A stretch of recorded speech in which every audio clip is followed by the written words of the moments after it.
Well, it's been a bit of a slow process, but I think I'm gonna have to say it. I think I'm officially become a fan of Dillon Danis. When he first started doing a lot of the trash talking in jiu-jitsu, one of my main concerns is that I see fighters and even jiu-jitsu guys who see that if you talk a bunch of trash, then that's one route to getting popular, but they aren't good at trash talking themselves, and oftentimes you can tell they're kind of putting on a character, and so just kind of like watching them put on that character just becomes like really cringeworthy and just really not enjoyable. I mean, just think about people you know. If you knew someone around you was acting a way that wasn't really true to themselves just because they wanted your approval, would you like them or would you not? You really wouldn't. So when Danis kind of came onto the scene, that was sort of my take on him. But whether I think at this point, it's obviously he's an internet troll. He enjoys being an internet troll. He's even admitted to as much. He put out a tweet today saying that he's a great troll. And this tweet right here, not just the tweet itself, which was a very smart tweet, but the reaction it got. I mean, it's official now. Dillon Danis easily is the best troll in the Brazilian Jiu-Jitsu community online, and that may even like reach into MMA as well. So this is what he puts out. He says, "Wrestling had never seen anything like me before. Only starting in high school and dominating the sport after my senior year, we couldn't even keep up with all the scholarships from D1 schools. But I decided to go the harder path and become a world champion BJJ." So why is that such a brilliant troll? First off, you're kind of hitting on 2 points here. So on one of them, you start off where you're saying wrestling's seen nothing like me before. I was dominating and getting all these D1 scholarships. Effectively, what that is that's like the wrestling version of stolen valor. So you hear these stories every so often where someone was in the military, but they say they were either for discounts or just because they want people to think highly of them. And then when someone in the military finds out, it's just like this really insulting thing because it's like what they do is such a hard thing, and in wrestling it'd be to get to a high level, but in the military, obviously, there's a lot of difficulty with that. So for someone just kind to come from the outside and claim that they're a part of it, there's something insulting about that. So to an extent, there's sort of like the stolen valor idea where he's saying, "Oh yeah, I was a high level D1 wrestler," when in reality he wasn't. But the second part, and this one is really funny, is I decided to do or go the harder path and become a world champion in BJJ. One of the things that you'll hear from most people who are wrestlers, and that's assuming you aren't a wrestler yourself. If you are a wrestler and you're hearing this right now, I'm sure you've had this thought to yourself or thinking that my time as a wrestler was one of the hardest things I've ever done and one of the proudest moments for me that I actually got through it. Wrestlers, even people who wrestled in high school and haven't wrestled for 20 plus years, they'll still talk about wrestling in that regard where it's such a hard thing. So for Dillon Danis to just kind of like say, yeah, that wasn't that hard. That's why I decided to do jujitsu instead. Like, it's just a perfect comment if you're just trying to piss off wrestlers. And for the wrestlers who couldn't really tell what he was doing, it seemed like there was a surprisingly large amount of them.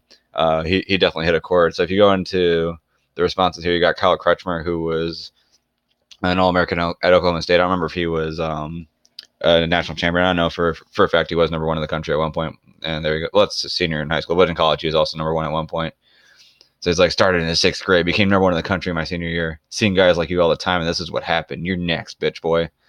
And it's like, this is what he's trying to get out of you. He was trying to get you to be angry. So good job, Crutchmer. You kind of fell into it.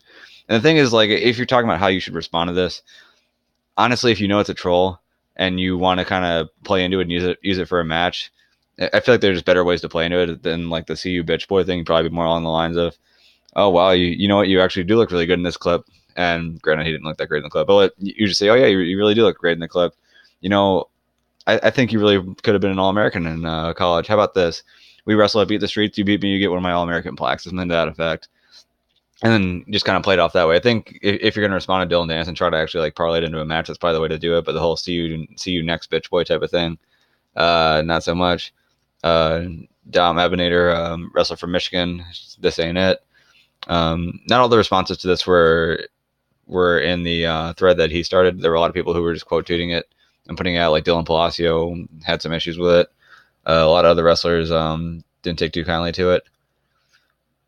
So for Dillon Danis, for him to get under this many people's skin in wrestling, I just think it's hilarious. Now, with that being said, let's just say that something is to be made of this. Let's just say that he actually does have some wrestling matches. How would he do?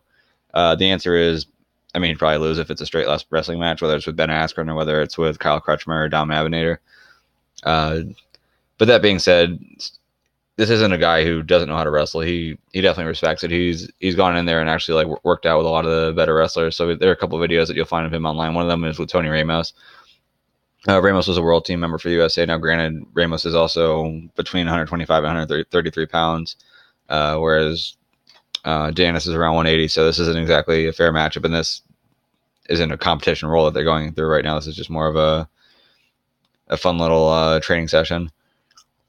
But Danis is a guy who has shown respect to the wrestling community, even to the top guys. He tries to go out and reach out to them. He's help support some local gyms and try to work out with them while he's still really active in his jiu-jitsu competition. I think the storyline behind him and Tony Ramos even meeting up here was that I think he reached out to Ramos by DM and was just like, hey, I'm a big fan. It'd be cool if we could work out, and took advantage of that right here. I think this role was more of like a jiu-jitsu role, the way it seemed to turn out. Now, granted, this could be a wrestling type of thing where Ramos is thinking, okay, fine, I'll just try to pin him. While Danis is like, go ahead and put your weight into me, so I'll just sweep you from butterfly guard. So Ramos just kind of backs his hip away down to get swept, and Danis ends up coming on top and eventually taking his back from here. But he also put up a clip on his own YouTube page of him with David Taylor. So I'll get to that once this transition gets finished off. So there you go, he passes by the arm and then gets to the back. I think he finishes with a choke here. But the other clip that he put up with David Taylor, I'll be coming up here once it loads up. But it just shows that this isn't a guy who like has a major disdain for the wrestling community. It's not a guy who honestly thinks that it's not that hard to be a wrestler. That by saying that he's like a D1 high level D1 guy, that he was like on a different level. He knows what it's like to be with the guys who are actually at that level.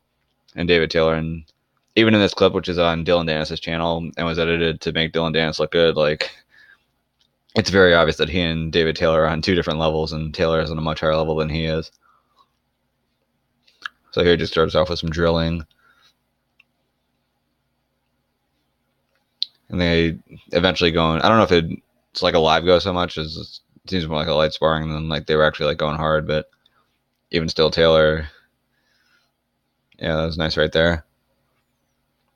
But Taylor definitely got the better of him, as one would expect.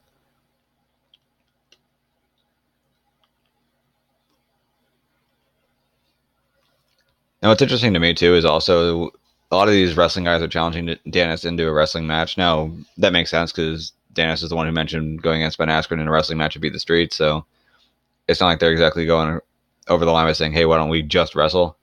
But it would be interesting to see if some of these guys would challenge him to a submission grappling match. I'd be interested to see if an Abinator or a Crutchmer wants to challenge him to a submission grappling match, especially Crutchmer, now that Crutchmer is actually fighting MMA and is also training jiu-jitsu at the time. So if an offer like that is made and maybe put together for Submission Underground, that'd be pretty cool, but we'll see.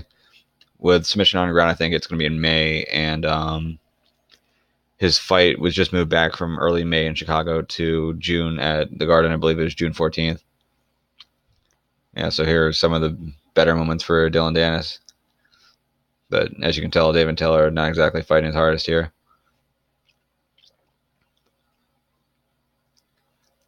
So I guess I'll just leave it at that. Point being, though, Dillon Danis, high-level troll, did a fantastic job of trolling the wrestling community. It's funny to see everyone just kind of get pissed off when he made a pretty simple tweet. It took him less than 140 characters to piss off an entire community. And in a community where the national or NCAAs are over now and they're kind of looking for stories between now and the US Open and between now and Final X, it's kind of cool that Dillon Danis was able to slip in there and grab some headlines in the meantime.